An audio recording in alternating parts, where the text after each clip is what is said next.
মহোদয় আমি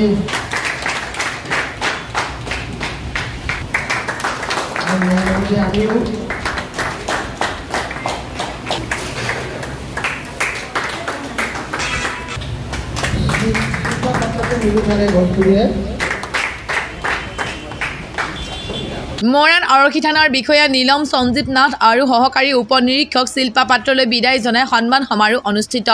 মৰাণ থানাৰ প্ৰাংগণস্থিত ভিডিবি ভৱনত শনিবাৰে মৰাণ থানাৰ বিষয়া নীলম সঞ্জীৱ নাথ আৰু সহকাৰী উপনিৰীক্ষক শিল্পা পাত্ৰ বিদায় উপলক্ষে এক সন্মান সমাৰোহৰ অনুষ্ঠিত কৰা হয়। এই সমাৰোহত সমাজসেৱী, সাংবাদিক, স্থানীয় গণমান্য ব্যক্তি আৰু থানাৰ কৰ্মচাৰীসকলে উপস্থিত থাকি তেওঁলোকক উষ্ণ বিদায় জনায়। অনুষ্ঠানটো মৰাণ থানা ক্ষেত্ৰ ভিডিবি সভাপতি মোহনলাল উপাধ্যায়ৰ সভাপতিত্বত আৰু CEO ভিডিঅ নিখান্ত বুঢ়াগোহাঁইৰ পৰিচালনাত আৰম্ভ হয়। অনুষ্ঠানত সমাজসেৱী পবিত্ৰ চুতীয়া, খগেন ভৰালী, সাংবাদিক তলিক্য চুতীয়া, প্ৰদীপচন শৰ্মা, ভিডিবি সম্পাদক মিলু খান, সমাজসেৱী নিৰ্মল সিং সহ বিভিন্ন ভিডিবি সমিতিৰ পদাধিকাৰীৰ লগতে বহু স্থানীয় লোক উপস্থিত আছিল। বক্তাসকলে নিজৰ বক্তব্যত কৈছিল যে থানাৰ বিষয়া নীলম সঞ্জীৱ নাথ আৰু সহকাৰী উপনিৰীক্ষক শিল্পা পাত্ৰই মৰাণ থানাত কাৰ্যৰত থাকোঁতে আইন শৃংখলা অটুট ৰাখিবলৈ বিশেষ ভূমিকা গ্ৰহণ কৰিছে।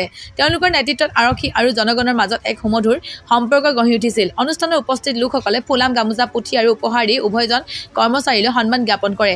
বক্তাসকলে তেওঁলোকৰ আগন্তুক জীৱন আৰু দায়িত্বত সফলতা কামনা কৰে। নিজৰ ভাষণত নীলম সঞ্জীৱ নাথে মৰাণবাসীৰ স্নেহ আৰু সঁহাৰি আৰু সহযোগিতাৰ বাবে কৃতজ্ঞতা প্ৰকাশ কৰি কয় যে মৰাণৰ দিনবোৰ তেওঁ সদায় মনত ৰাখিব। একেদৰে শিল্পা পাত্ৰই কয় যে মৰাণত কাম কৰা সময়টো তেওঁৰ জীৱনৰ এক স্মৰণীয় অধ্যায় হিচাপে থাকিব। সভাপতি মোহনলাল উপাধ্যায়ে অনুষ্ঠানৰ অন্তত সকলো উপস্থিত অতিথিক ধন্যবাদ জ্ঞাপন কৰি সমাৰোহৰ সমাপ্তি ঘোষণা কৰে। অনুষ্ঠানটো যৌথ ফটো ছেছন আৰু চাহ পানীৰে সম্পন্ন হয়। দায়িত্বভাৰ গ্ৰহণ কৰি আছিলোঁ আৰু প্ৰায় সততে মই নিষ্ঠাৰে মোৰ কৰ্ম কৰি যাবলৈ মই প্ৰয়াস কৰিছিলোঁ। যি কি নহওক, পুলিচৰ প্ৰতি মানুহৰ বহুত আশা থাকে, এক্সপেক্টেশ্যন কৰিছোঁ। মৰাণ মই জানে মই মানুহটো অলপ সুখী, সেইকাৰণে মই প্ৰথমতে আহি চেষ্টা কৰিছিলোঁ মৰাণ থানাখন কেনেকৈ সুন্দৰভাৱে আকৌ ধুনীয়া কৰি তুলিব পাৰি। সেইবাবে মই চেষ্টা কৰিছিলোঁ। যিহেতু কিছু ক্ষেত্ৰত মই সফল হ'লোঁ, যদিও আমাৰ সভাৰ দেশৰ শিক্ষক জুবিন গাৰ্গ ডাঙৰীয়াৰ মৃত্যুৰ কাৰণে আমাৰ সেই অনুষ্ঠানটো পিছুৱাই গৈছিল। কিন্তু আশা কৰোঁ পৰৱৰ্তী সময়ত মৰাণ থানাখন সুন্দৰ আকৌ ধুনীয়া হৈ পৰিব। আমি আৰক্ষী বাহিনী আৰু আমাৰ থানা কমিটিৰ পৰ্যন্ত আমি বৃক্ষৰোপণ কাৰ্যসূচী গ্ৰহণ কৰিছিলোঁ। মই এটা বস্তু ভাবোঁ যে ৰাস্তাৰ পৰা যদি দেখি থাকে চব নাহৰ গছ হয়, আৰু জুবিনে কোৱা ধৰণে নাহৰ গছ খুব সুন্দৰ হয়, চিধা হয় আৰু দেখিবলৈ ধুনীয়া হয়। সেইকাৰণে মই আগৰ মাহত 22 আগষ্ট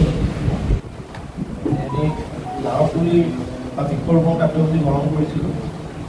এতিয়া মই দেখিবলৈ পাইছোঁ এই এৰিয়াটোত গছ বহুত হৈ গৈছে। পৰৱৰ্তী সময়ত ডাঙৰ হ'লে গছবোৰ অলপ পাতল কৰিব লাগিব। যি কি নহওক, আপোনালোকৰ সহযোগিতাৰ কাৰণে ইয়াত সম্ভৱ হৈ গৈছে। আপোনালোকৰ লগত বিগত 2 বছৰ সময় আমি কাম কৰিলোঁ। 15 আগষ্ট হওক, 26 জানুৱাৰী হওক আৰু বিভিন্ন সুন্দৰভাৱে আপোনালোকৰ সহযোগিতা মই দেখা পাইছোঁ। যোৱা 15 আগষ্টতো এইবাৰ মানে 4 সময় 15 আগষ্ট 26 জানুৱাৰী পাইছোঁ।